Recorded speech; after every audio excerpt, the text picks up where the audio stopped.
Oui, hello, bonjour. Hi, folks. Welcome back to the Integral Stage, where, contrary to appearances, all of you are on the stage. And I'm Layman Pascal, just a skeptical member of the audience, looking forward to seeing you interview the author on our new author series. If you recall, you previously spoke to Robert Ellis about his book on archetypes, and now he's back with a middle way philosophy volume called Absolutization, in which he examines the roots, dangers, and consequences of the absolutistic tendency of human cognition and what we both can and apparently must do about it. Hi, Robert. Hello, Layman. Hi. First of all, where do people get their hands on this book?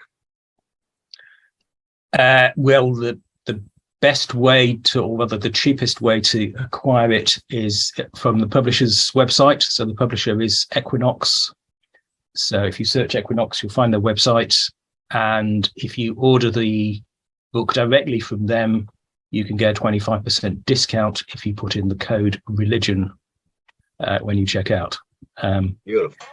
But otherwise, it's available from the normal, big online bookshops and so on. There's a foreword in this volume to the whole Middle Way series by Ian McGilchrist, who is pleased, as I am, that your notion of the Middle Way is not a compromise between existing polarities, but a departure from the conventional assumptions underlying the way we hold and define and interact with polarities. Mm-hmm. And the specter of McGilchrist raises for me the following question, which is, how much of the problem of absolutization do you feel is directly connected to the exaggerated cultural dominance of left brain information processing? Well, that's a whole helpful way of understanding it. So I think you can understand absolutization from a variety of different angles. You can approach it from a variety of different angles, and brain lateralization is one of them. So it's a very illuminating one. So yeah, I mean, McGilchrist has had a huge influence on me, as you probably tell. And although there isn't a separate section, as it were, in the book on the left hemisphere, it actually runs through quite a few of the other approaches, particularly embodiment. So yeah, it's the way in which the left hemisphere tends to think it has the whole story is basically, that's a good way of understanding absolutization. So you can see it as a brain function, the way in which we sort of isolate ourselves from new incoming information. But then you can also approach it psychologically, philosophically, through systems and so on. So yeah, it's one way of approaching it. What I imagine in feeling motivated to write a book on this subject, which is pretty abstract in a lot of ways, you must feel like it's a big problem. What are the consequences of absolutization on the world stage? Why don't we just say, oh, it's fine. People absolutize things sometimes, some people more than others. That's just their style. Get over it. Why is it anyone's business? Why do you feel like it's a big problem we need to address? Well, I think it's at the root of all our problems, really. So if you understand absolutization as something that happens in the process of judgment, it restricts the range of what we consider. So at each moment when we've got a new situation, new decision to make, or even a new judgment about what is the case in the world around us, the facts, as it were, where we are, we have to make a judgment. And if we're only thinking in terms of certain dominant things we believe to be true, believe to be the whole story, or the unthinkable negation of that, if those the only terms we're thinking in, then we limit ourselves. We constantly limit ourselves. We cease to be adaptable to new situations. We block out other people and information from other people. So there's a whole communicative aspect to that, and we also block out the imagination. We block out understanding from our past. We block out the environment. So a whole load of important things require us to respond to new information, basically, and absolutization stops us from doing that. So I see it as the problem, the underlying problem, which underlies lots of other problems. So you can there's talk of the meta crisis or whatever, the crisis of humanity, and I think it's a way of understanding what continues to create the crisis of humanity. And so you think the meta crisis is downstream from the problem of absolutization? Yeah, you could put it that way. Yeah, because obviously the idea of the meta crisis is a very big empirical claim, isn't it? There's this big problem we're all facing, but if you break that down more manageably, it's a whole series of little judgments that we all make at each moment.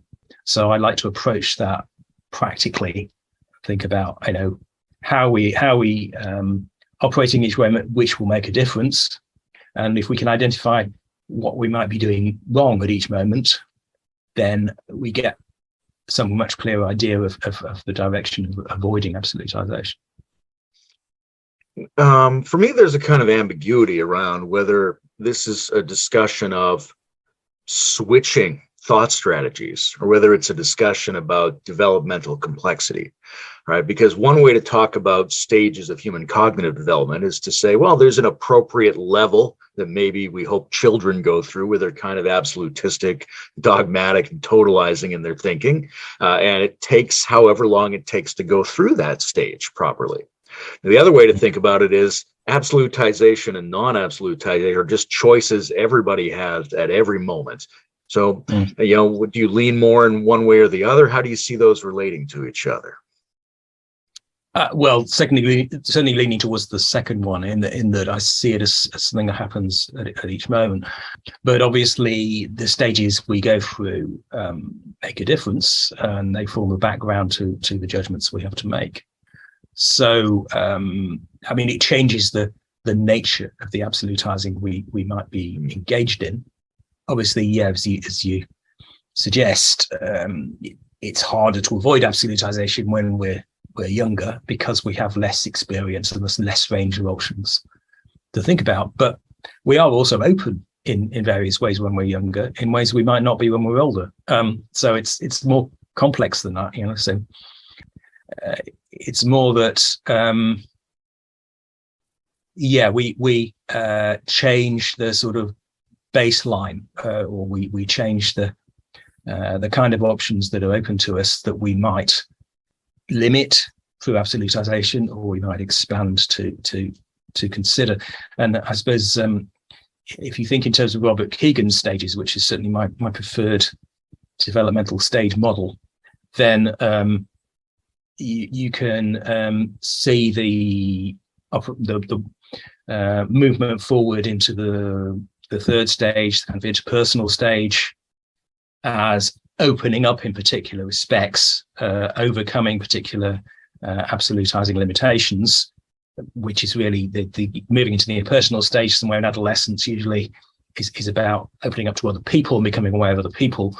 But then when you move into more of the ideological stage, the fourth stage, then you're opening up to ideas and the idea of the universality of ideas. So in each case, you might get stuck at the previous stage and fail to open yourself sufficiently to the new kinds of stimuli which are coming in, which perhaps you're encountering because of your social cultural environment, and which might enable you to open up new options and try out new options. And then finally, of course, we can still get stuck even at the kind of stage 4 ideological stage, even though we've got sort of universalized ideas about the values we follow, for example, because we think that's the whole story. We could still get stuck with that. So hence the need for a fifth stage. That's what Kegan calls the inter-individual stage, which is much harder to define, but is much more pragmatic and much more open to drawing on different ideological sources. So there might be a way in which the problem of absolutization sort of drives ongoing stage development, like it's present at each of the stages and it's something to be overcome at each of those phases. Yes, exactly. And I think that's where the middle way comes in as a response, it's avoidance of absolutization, and I see the middle way in sort of macro and micro terms. So you can think of the inter-individual stages much more middle way than any of the other ones, but on the other hand, in more micro terms, as you're moving through each of the stages, there's still the opening of new options. There's still a balancing to be made, because you're avoiding getting stuck either in the assumptions of the previous stage or prematurely moving into the new stage when actually your embodied situation isn't quite ready for it. So yeah, you can't jump straight to the fourth stage when you're 5 years old or whatever. So there's this constant interaction between our embodied situation and the judgments we have to make, and whether we absolutize those judgments at each stage or whether we open up new options. I feel like most people are aware that there's a problem of other people being unnecessarily absolutistic, but we often don't inspect the sheer depth and subtlety and diversity of the ways in which we are succumbing to the process. And that makes me curious where you have struggled with this tendency the most in your own life and mind and judgment. Where have you had the most difficulty sidestepping absolutization? Well, I guess I've gone through different phases, obviously, like most people, and those phases you could see in terms of getting stuck at particular points and then wriggling free, as it were. Probably the most recent tendency, I would say, the last 20 years, say, since I've been working on middle way philosophy. Yeah, so just over 20 years ago, I completed a PhD in philosophy, and that had a certain effect on me and in the philosophical training I went through, created certain sorts of expectations, and particularly, I suppose, a kind of philosophical rigidity, in a sense, that I found that I think a lot of this is to do with audiences, the audiences we have in our heads, the kind of super ego that we carry around with us. The way I was often getting stuck, I think, particularly in the earlier years when I was trying to develop and communicate middle way philosophy, was that I did it in a very philosophical way, which didn't take into account the audience and where they were coming from a lot of the time. So I had the wrong audience in my head, as it were, which was kind of stuck in my head. So that's something I've definitely had to work with as I've gone on. I wouldn't say I'm totally free of it now, but I'm still trying to kind of substantially address that superego audience, if you like, so to produce something that's philosophically adequate, but at the same time to make it meaningful and helpful to a range of other people. So that's a difficult balancing act. Some years ago, I set out to define the metaphysical assumptions underlying post-metaphysical ontology. And I ended up with something I called the metaphysics of adjacency, which places flexible interstitial proximity between perspectives as the primary position, and kind of denies ontological validity to either 0 or 100%. So it treats proximity and approximation, sort ofs, and not quites as the underlying ontological condition, which is a great idea. But that framing is partly an extension of my own emotional temperament, which is an extension of my childhood situation and even of my physiology. And that's very interesting for me to think about. And, very famously, people like Wilhelm Reich initiated this lineage of body-oriented psychotherapy, suggesting that the ability to take flexible, non-dogmatic thinking seriously depends in many cases on the absence of fixation and rigidity and armoring in the organism. So, one of the interesting questions here, I think, for you is whether trans-absolutistic consciousness can be disseminated sort of top down as an idea system, as a strategy, or whether it requires people who are already capable of the physical and emotional mobility necessary to make sense of these things and implement them. I don't think there's a single sort of fixed answer to that. It's much more that we work at each stage that we find ourselves at. And that the embodied aspect of that is part of the practice. so is the intellectual side. So the two are constantly interacting with each other. Yeah, so I could be stuck in a particular set of assumptions which are closely associated with my body in one way or another. Or I think there's a lot of involved here of attitudes towards the body as well. So the stuff in the Absolutization book about that, how we can get stuck with just for example with Platonic ideas about the mind and the separation of the mind, which can then lead to rationalism of various kinds, or just getting stuck with some kind of disembodied set of assumptions. So yeah, there's a constant interplay between how we actually are as embodied people and the whatever kind of intellectual process we're going through. And I don't see those as totally separate. Yeah. So I mean, that what you said obviously may relate to the argument in my book about metaphysics. So I want to avoid metaphysics in the sense of any metaphysical claim. So that's obviously a difference between us in that I avoid using that language in a positive way. I wouldn't talk about the metaphysics of the middle way, for example. How would you define metaphysics? Metaphysics is the attempt to describe how things are in some ultimate or real sense beyond experience. So there's this constant gap between whatever that may be real out there, as it were, and our experience.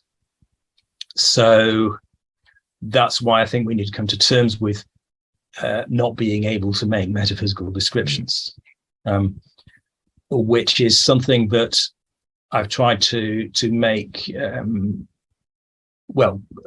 quite systematic in the way of approach middle way philosophy. And the next book I've got coming out, which is the 5 Principles of Middle Way Philosophy, goes into the different ways we can practice so as to systematically, as it were, recognize that we can't justify these final statements, as it were, of any kind, and that constantly interacts with everyday stuff. The metaphysical claims are not just matter for philosophy; they're also assumptions we might make about other people in everyday life. For example, that guy's a jerk, to use American language,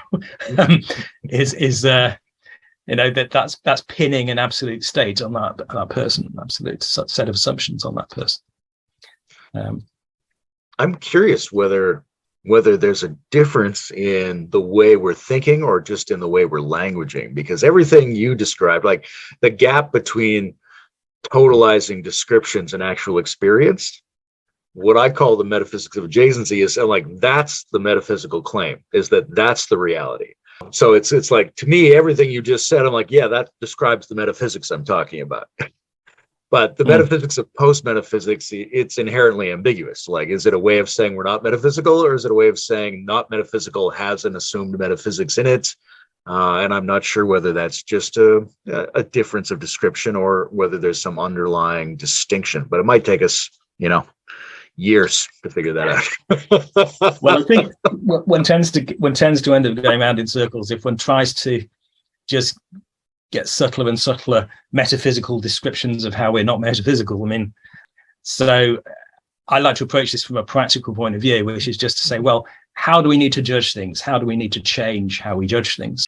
And if we just give up making metaphysical claims of all kinds and think in terms of provisional claims instead, we can start, if we're practicing so as to actually think provisionally and make judgments provisionally, then we can start doing what matters in terms of the avoidance of metaphysics.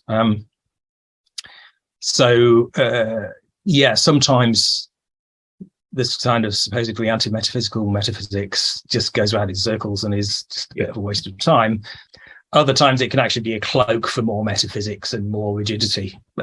So it's difficult to tell, and I wouldn't want to sort of try and pin anybody down who I don't know very well anyway, as to which they're doing, but it just seems to me much more useful to stick to judgment as an approach and what we're doing at this point. I guess what seems to me to be useful is to make the thought system echo the pragmatism, right? So that you build the metaphysical, you presume that the metaphysical entities themselves are provisionalities, so that there's no alternative to being provisional and pragmatic, right? Because if I go, well, it's just practical, then there's always this space for somebody to fill in these absolute metaphysics. But if I go, no, the only absolute metaphysics is that we're dealing with the provisional. That's what the metaphysics is made out of. So, I mean, again, it's like you were saying, we could go in endless circles around this. So maybe I'll segue to a different question. I wouldn't describe it in that way, because I'd see it phenomenologically. So, my experience is that we get stuck in metaphysical claims, and we can experience the effects of that, which is what I've tried to describe in the Absolutization book. Right. So it's not. Then the I'm not question trying would be, to. What's the status of that experience? Right? It's my experience that it's phenomenological. I'm like, well, isn't that kind of a metaphysical claim? And then what kind of metaphysics is based around a claim like that, as opposed to based around the kind of claim that sets itself apart from? Well, that's where I think we need to go into the features of provisional claims. One of which is incrementality. So you're making a claim which is justified to a degree, and you can then talk in terms of the probability of it being correct based on the weight of experience or the weight of other kinds of justification for your claims. So a provisional claim can still be justified to a high degree. It can be 99.999% justified in some cases, but that's different from an absolute certainty. So I would see metaphysical claims as claimed certainties of some kind. So it's a helpful discipline, I think, just to avoid them both explicitly and implicitly. Do you think that, I want to say, are you certain about that? No. What's the status of incrementalism? Because that's how I tend to lean. And in my actual behavior, I hold it all very loosely. But when I look at the claim, I think, I'm pretty comfortable asserting incrementalism, for example, as the more certain fact of reality. I would distinguish that kind of certainty from confidence. So we feel confident in a position like that because of the weight of our experience, which is supporting it, and that's all digs back down to embodiment. The reason I feel confident is because I've gone through this process many times, and it's consistent with other things I do in my life and so on. So I feel very confident in the middle way as a whole approach, but it's still not a metaphysics, because it's not an absolute position. It's a position which is based on a degree of justification. And so you can also think in terms of bottom up and top down strategies. So you can build up towards a universal general position through a whole pile of experiences and probabilities and so on. And the fact that you've got an aspiration to universality is an important part of that, a positive part of that. But that's not the same as a top-down approach where you claim to have the truth, the universal truth, and then you deduce other things from that. And that's very symptomatic of how absolutized philosophies tend to work in that top-down way. I mentioned Dr. Reich and body therapy a few questions ago, and that's part of the Western tradition of psychotherapy, in which there's a focus on liberating supposedly natural functions that are suppressed by neurotic social tendencies. But there's this other approach to mental health, which suggests that instead of having a hidden nature, we're simply ongoing creations, that we become what we neurochemically practice. We get better at having the feelings that we have more often. So from that angle, what's the difference in outcomes between a person who regularly energizes their nervous system toward absolutes, and a person who regularly energizes their nervous system toward a more flexible situation, maybe one that takes a metacognitive perspective on the absolutizing tendency? How do those start to show up differently for people? So are you talking about people's experience, or are you thinking in terms of wider outcomes of what they do? Both. Like, how does it look for them, but also how does it look when you're looking at them? Okay. Well, I would say in terms of how it feels for us, what we probably experience on average is increasingly integrated ways of operating. So the link between conflict and absolutization is one of the things I discuss in the book, and that's where the psychoanalytic tradition can interact with the philosophical and neuroscientific and other approaches. So I mean, briefly, kind of, absolutization produces conflict because both sides think they've got the whole story, so there's no basis for reaching any common position through dialogue. And you can see that conflict operating in the interpersonal level, but you can also see it within the individual. And so we stop talking to different bits of ourselves because we think we've got the whole story at a particular point, and we may deny other bits of ourselves that emerge at other points. So the overcoming of that, the integrative process, is likely to make us feel better because it liberates energy. So energy is locked into those conflicts, which can then be used much more effectively if we are not locked into those conflicts. And that's where practice of meditation, for example, can help to reduce absolutization. So that's how it may feel. But in terms of trying to take a broader view of what the effects are, well, I'd perhaps talk about adaptivity or adaptiveness. Or I think there were two different words, both of which are acceptable. So adaptiveness or adaptability, but we are better able to adapt to new conditions if we are not absolutizing, because we consider options which may better match what the conditions are like. So we are able to respond to new conditions more effectively if we're not absolutizing. Whereas if we are absolutizing, there's also this relationship with feedback loops from systems theory. So we tend to get into reinforcing feedback loops where we have the same expectations, which produce the same sorts of actions again and again, and we interpret the world around us in the terms of those absolutizations. So we remain locked in those ways of operating and unable to adapt to a new situation. So we may get, for example, locked into old beliefs. So maybe the world is changing, maybe climate's changing, for example, but we can't come to terms with the fact that it's changing. The first one sounds kind of universal, and the second one sounds kind of historical to me, which is to say, it seems like it's always a good idea for your nervous system to hold things more lightly, create less conflict, be more capable of generating integrative solutions, liberate more energy, experience less stress, get along with people better.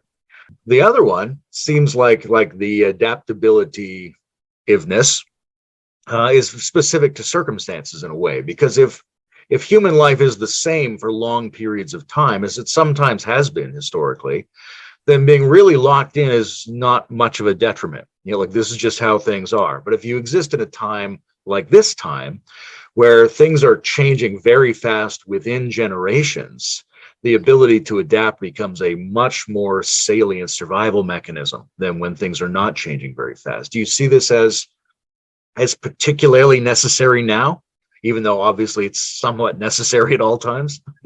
Yeah, exactly. Yeah, it's particularly necessary now because of the situation humanity is in. But at any time, there's the probability that things will change, and we lock ourselves into not facing change by adopting absolutized positions. And of course, when we get into the sort of confirmation bias feedback loop, we can go on for centuries with the same assumptions and just assume that's the way things are. But then something new happens and they turn out not to be. So, even the experiences you've had all your life are just reflective of the conditions that you happen to have encountered, and they're not reflective of all the conditions you might face. And I find the work of Nassim Nicholas Taleb is very interesting from that point of view. He helps just confront us with the new conditions that might suddenly erupt. Yeah, I'm a fan of at least his books, because like a lot of areas of science, statistics and information science, physics and computation and non-linearity, they kind of reveal the informational opacity and the unpredictability and inherent irreducibility of the universe's patterns. And we're never going to be able to get on top of that with our models. And it kind of initiates a new Stoic wisdom where we have to live by practices and heuristics that prepare us for shocks and surprises and errors. So one of the things that struck me reading the book was how absolutization seems to set us up psychologically and socially to be fragile. It sets us up to fail in a world where we cannot predict things accurately. And the world is always a situation where we cannot necessarily predict things accurately. Yeah, indeed. Yeah. I mean, that fragility also tends to make us flip. So that's one of the things I particularly want to note about absolutization, is that we can remain absolutizing in a sense, but when the tension gets so great that we can no longer hold that absolute position positively, the sort of immediate defensive mechanism is to flip to the opposite view. So then we carry on absolutizing, but we've suddenly moved usually to the other group, to the other camp, which maintains the opposite point of view, like a dramatic religious conversion, like St. Paul's, for example, was this classic example. Well, I think a lot of people see it in their intimate relational life, of like flipping between love and hatred, or when a relationship breaks up, suddenly I never loved you, or whatever it is. Yeah. But like you're saying, with the same kind of absolutistic flavor. Indeed, yeah. There's an interesting question, though, because it takes a lot of processing power to prepare ourselves for adaptation and surprise. Like the existence of confirmation bias is not necessarily dumb, right? Because we can't expend too much energy. We need an efficient process for simplifying things, and looking for information that reinforces our beliefs is a way of streamlining our brain so we don't get overloaded. But at some point, there's diminishing returns on that, where we start to be maladaptive to the world. What's the sweet spot? How do we get the best of both worlds? Because we can't be constantly facing disbelief and surprise and complexity, but also we can't get locked down and believe in things too much. Where's the sweet spot? What's the middle way there, Robert? Well, that's where the middle way comes in. Yeah, that's where I'd want to emphasize the point of judgment. So the point of judgment takes into account where we've got to, what our embodied state is, which would include our psychological limitations so far, and it might include, we were talking earlier about stages of development. It would include things like the stage of development we may have reached, which will limit the responses we may be capable of, but we can still judge better or worse in those circumstances, and we can be locked into an absolutization, or we can judge more provisionally. So I would judge the sweet spot in terms of finding the middle way at the point we are, rather than there being some absolute definition of it for every situation. So speaking of the middle way, which is historically associated with Nagarjuna, one of the things I notice is there's a tendency of people to read Nagarjuna or other great saints and go, oh, he said everything is empty, or this proves that thoughts have no ability to describe reality, or things like that, which become very kind of dogmatic assertions. Everything is emptiness. And what's your sense of how people who propose themselves as advocates of middle ways typically go astray? What kinds of mistakes do other types of middle way advocates make, in your opinion? Well, the classic one is interpreting the middle way in terms of the historical culture of a particular time, or the tradition at a particular point. So in terms of the Buddhist middle way generally, so not just Nagarjuna, but throughout the Buddhist tradition, there was an understanding of the middle way in terms of the middle way between eternalism and nihilism, specifically, which I think was operative at the time of the Buddha.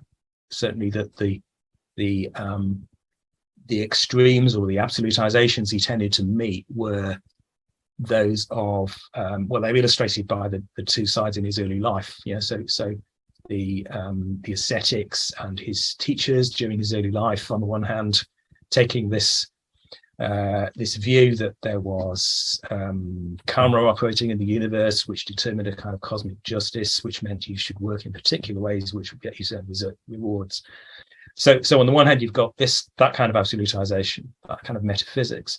On the other, you've got the palace with its very conventional set of views and its set of assumptions about which they had their own absolutizations, in the sense of assuming that was the whole story, that this socially prescribed situation was the right one. But it didn't have this. It was relativist in the sense that it only appealed to that circumstance. It didn't think in terms of a wider universalization. So yeah, okay. In those circumstances, those are the two extremes that the Buddha had to navigate between in a lot of his judgments, but they really don't match up to all the kinds of judgments we have to make today. So there's a very wide range of sets of opposed assumptions which we might need to navigate between when we're trying to find the middle way in modern life, in other times, other cultures, and so on. So I think one needs to interpret the Buddhist middle way more widely as the general middle way, in a less traditional, cultural specific way, as the navigation between any two opposed set of absolutes, basically. So obviously that's where absolutization, the book Absolutization, can define, well, what do we mean by absolutes? What are these two extremes? And they're much more general than just what this bunch of people in India happen to have been arguing about at that point. Even though that can be informative in particular ways. And similarly, we shouldn't get too bogged down in the particular metaphysical assumptions that people argue about today. So theism and atheism, for example, and is particularly in the US, I think is a big thing, isn't it? And free will determinism, is assumed a great deal, particularly in moral discussion and legal discussion. The difference between liberal and conservative views is very often comes down to, do you assume there's some sort of absolute responsibility that people have to measure up to, or do you assume that they're determined in some sense? And the experience actually tells us something much more complex and incremental. We have to find some sort of adequate view somewhere in between those absolute assumptions, which doesn't assume either of them. And that's, I think, a quite demanding practice. I'd call it the practice of agnosticism. So not taking either of those absolute assumptions as the whole story. You think people have to have been on, like, the Buddha story there is, in a way, it's easier to appreciate the problem of absolutization when you see two different types of absolutes vying against each other. But in order to really appreciate that, you have to have had some sympathy for each of those sets of absolutes. Right? So, like, is a trans-absolutistic thinking dependent upon people having changed their mind? Like, do you have to have switched from one to the other to really appreciate it? Or can you sort of automatically stand back and go, yeah, okay, absolutism in general, including mine, is, like, how much is dependent upon having changed your mind? Oh, well, it's certainly it's dependent on that, I think. But yeah, I mean, that's where I'd see Robert Kegan's stages as being so helpful in understanding this because you can see the Buddha's progression as moving from the interpersonal world where it's just about what the other people in your group expect and your culture expect, to a universal ideology kind of situation, which is much more stage 4. So it very much looks like we can't really get straight from stage 3 to stage 5 without going through stage 4. So we'll, at least in the vast majority of cases, we're very likely to have to form some sorts of universal ideological ideas about how everybody should act and how things generally are, whether they're scientific or religious or whatever, or political. And those will provide some sort of scaffolding whereby we can look back at the ideas that are just limited to a particular group, beliefs that are limited to a particular group, and see that they're not the whole story. And that can then prepare us for the harder task of recognizing that even universal ideologies aren't the whole story, and we can even move beyond those as well. There's an odd group of people popping up in my mind. So Robert Kegan, Ken Wilber, Aleister Crowley, Friedrich Nietzsche, these are all prominent voices who suggested that ongoing human development depends on the ability to take new and more perspectives. That experimental perspective taking is the evolutionary frontier. And it seems like that practice, if we take that seriously, is severely limited by absolutizing any particular perspective. If we get stuck defending or exaggerating a viewpoint, then our potential ongoing human growth is sabotaged. But then, how do we handle existential hyperbole and the poetic substitution of the part for the whole, and people whose method of exploring seems to be that they take each position and absolutize it? That they have a kind of dogmatic zeal for every position they take, and then they move somehow to the next one and they hold that with an absolutistic zeal as well, right? Is there a problem in going through perspectives that way, or is that just a stylistic option that some people enjoy? I certainly wouldn't see it just as a stylistic option. I mean, people may need to move through those stages to get anywhere further, but to a middle way position. But hopefully that's a temporary thing. It's a stage they need to pass through. But to what extent that's completely necessary, well, it's an empirical question really, which requires more investigation, I think. Because whether it's actually possible to skip a stage, or whether it's inevitable that we will think in absolutistic ways before we start to overcome that tendency. It's a conundrum for me in relationships, because my tendency is, when a perspective comes up, to sort of go, I'm not quite, I'm sort of very explicitly leaving room for other things to come in. But I know people that I trust and care about, and what they seem to do is pick up each perspective and act like it's the only possible position, and then put it down and grab another one, and put it down and grab another one. At the end of many of these, they land in a fairly integrated position. And to me, it seems almost distressing to watch them go through this process. And yet it's fairly successful for them. So I'm never sure exactly how I feel about it. Right.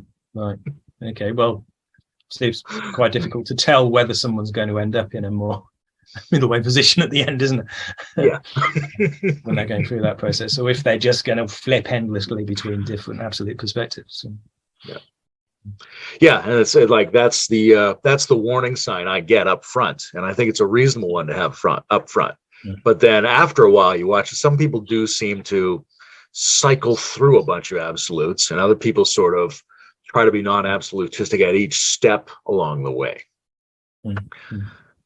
Yeah. Here's another thing that occurs to me is that it seems like one of the biggest dangers of absolutization is in the hidden assumptions we make around thinking we know what words mean and what the basic categories of our discussion are. Like we could lament that people on both sides are too radical, too totalitarian, too absolutistic, but we usually don't critique the idea that we know their sides and we know what those sides are as being a kind of absolutistic assumption. Like how much of the absolutization problem is concealed in the background assumptions we make around what we think are ordinary foreground phenomenon? Quite a lot. Yeah, I mean, essentialism is a very common aspect of absolutizing. I think that we assume that there's only one set of correct language and which describes how things are or how a certain category should be defined, and that in turn is dependent on representationalism.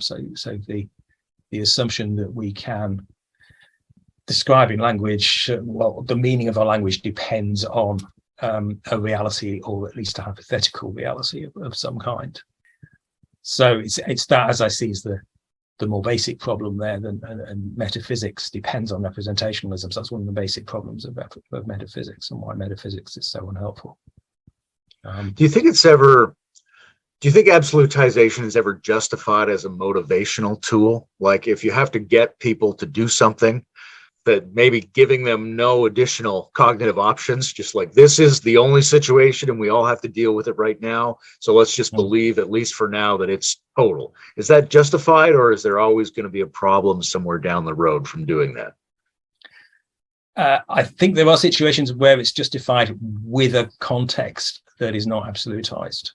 So it's like kind of the layers of an onion. So if there's an outer layer which is provisional somewhere, then you can make shift to justify inner layers that are absolutized. But if there is no such context, then you're just going to assume that the whole thing is the whole story, which at some point you're going to collide with conditions, I think.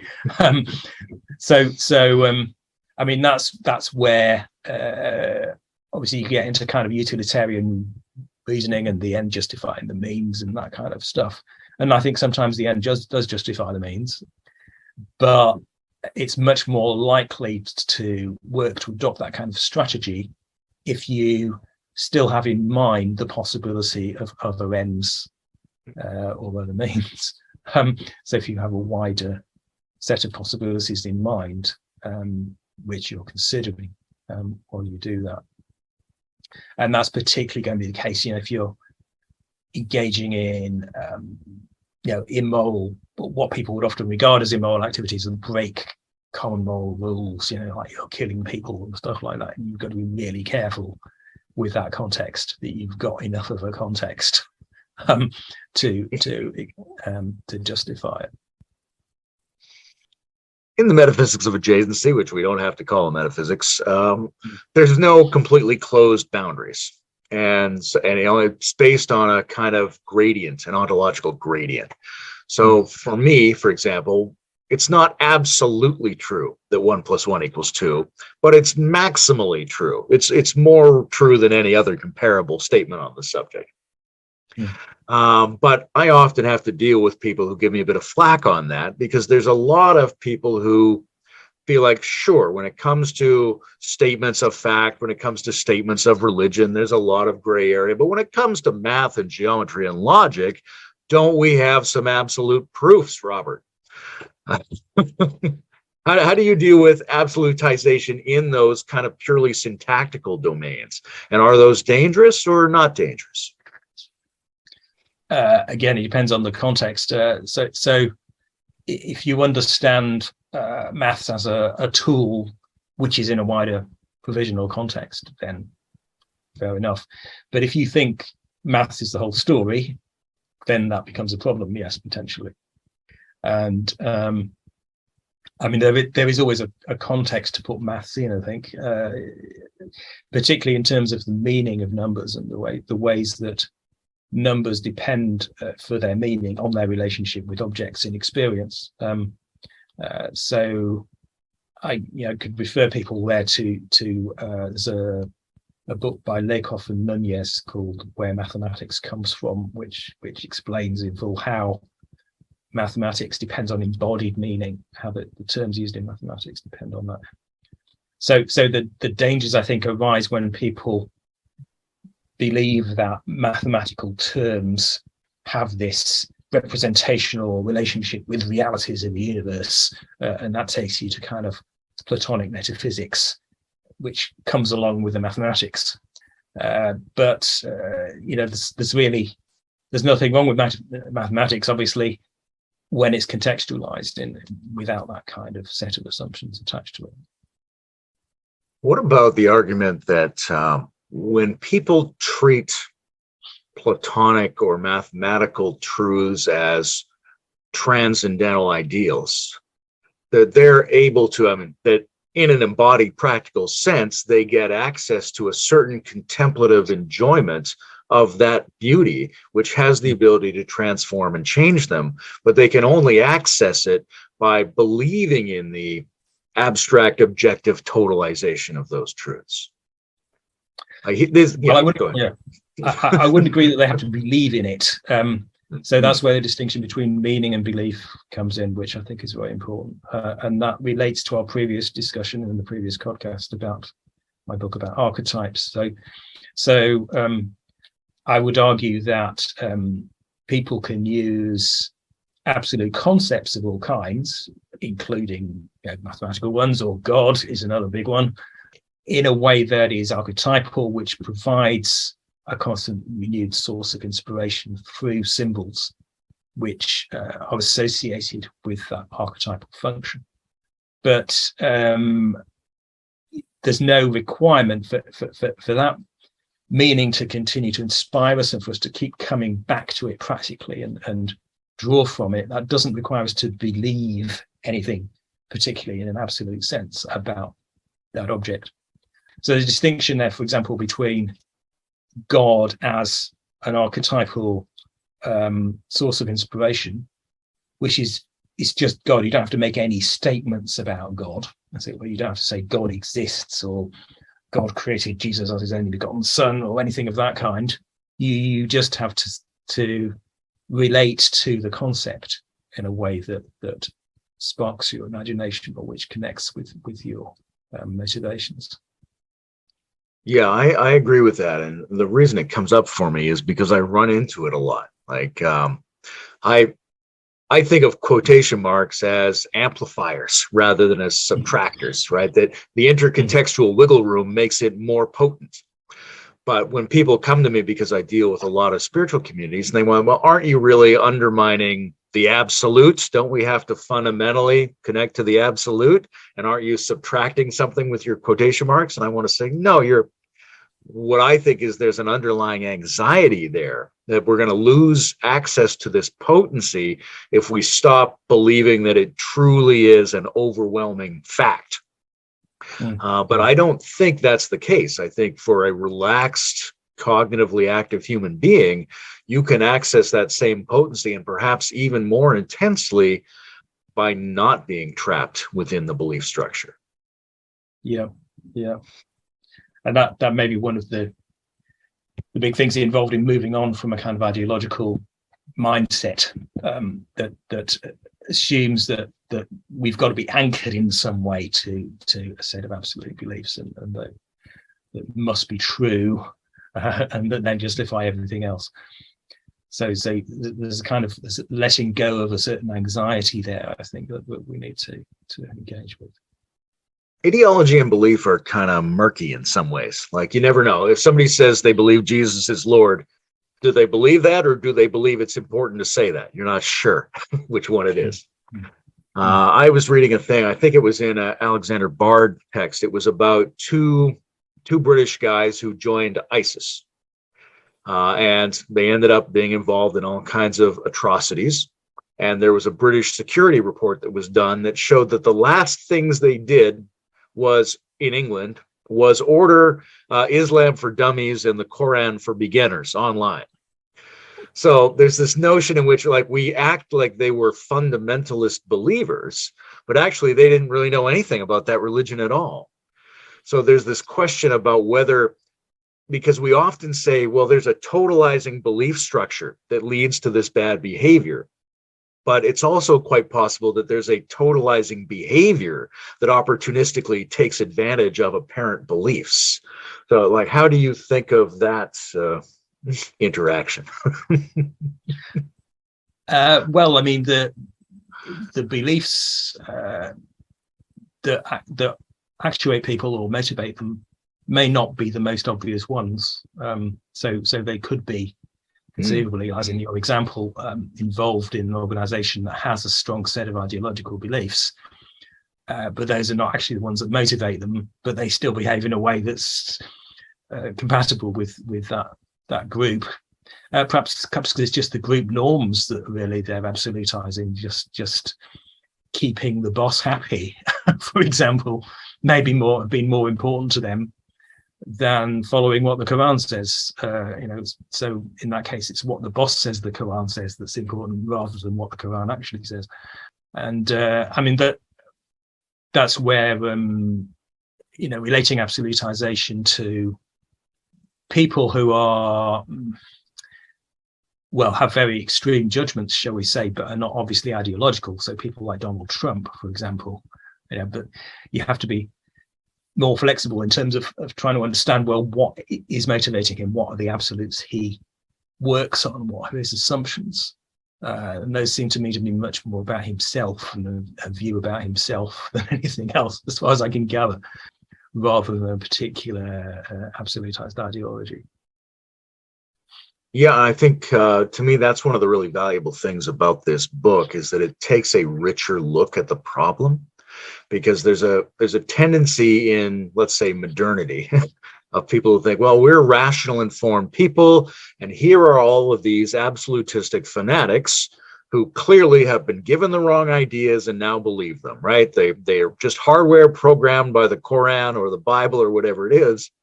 And you go, well, not necessarily. Like, we're kind of being really simplistic about what we think they believe. Now, they could be absolutistic, but like you're saying, it might be at a different layer of their psyche. They might absolutely believe they have to conform to group norms, which includes claiming they believe in a book, which they might not even have read. So I really appreciate that you're trying to bring a much more complex critical lens to the problem than most people do. Good, yeah. There's something else that popped up for me, which was, I think it's becoming more common for people to casually use absolutistic signifiers, right? People say literally when they mean metaphorically now. People say 100% when they sort of agree, or, people come out of a football game and they claim they gave 110%. Totally. So there's this casual, maybe ironic usage of absolutization signifiers. Do you think that means the problem's getting worse, or do you think that means it's getting better because they're kind of depressurizing it? Is it a good or a bad sign? Casual absolutization. I mean, it could be. Well, let's say I don't take those terribly seriously. They're not necessarily accompanied by actual absolutization. I'm sure I probably do it sometimes. Say the terms absolutely and completely.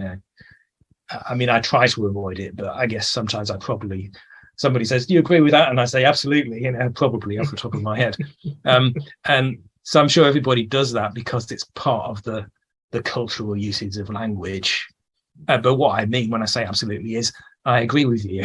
And if you look at the wider context, particularly the embodied context of the utterance that somebody's given, then you have to judge based on that whether they're absolutizing or not. And the fact that they've used absolutizing signifiers, as you call them, is not necessarily that relevant. I mean, it might be that people take it more casually. Maybe it's a sign of that they don't recognize absolutization as a problem, but that's news. That's not news to me. That it's not generally recognised as an issue. Yeah, this actually pertains to the previous point I was making, because so much of the critique of absolutes I hear is at the level of the symbols that are being exchanged, and not at the level of the neuropsychological mode of the organism, which is more important and can operate independently of the use of those symbols. Yeah, indeed. Yeah. I mean, I've asked you a lot of pretty abstract questions, so we're probably drawing near the end in terms of what people can process at one sitting. But is there anything else about the book that you'd really like to mention in this discussion that I haven't brought up? Okay, well, I just want to make sure people are aware that it's part of a series. Yeah, so it's the first volume of the New Middle Ways Philosophy series, which is projected to eventually reach 9 volumes, but we'll see. But probably the key relationship at the beginning of that series is between the 2 first volumes. So this is kind of the negative bit. It's trying to alert people to what the problem is, whereas the second volume is called The 5 Principles of Middle Way Philosophy, which is coming out in February, and that's much more the positive response. So if you feel that Absolutization is a bit of a negative book, then that's the balancer, that there is a context to it in the next volume of the series, which does give a lot more kind of practical suggestions as to how to tackle absolutization in practice and how to engage with the issue. Do you have a sense of what 7 more volumes after the next one looks like? Oh yeah, I've got a plan. Yeah. I mean, this is the result of work I've been doing over more than 20 years. So it's a lot of the work is done already. It's developed in various forms, and there's a previous self-published version of the series, but this is a much more better updated, expanded version of it. All right. Well, that's terrific. Thanks very much, Robert. And we will be looking forward to talking to you about the next volume at some point. Okay. I'll look forward to that too. Yeah. I just love how deep into all of this you're going. Great. Well, thanks for your interest anyway. Yeah. Cheers, man. Okay, thanks.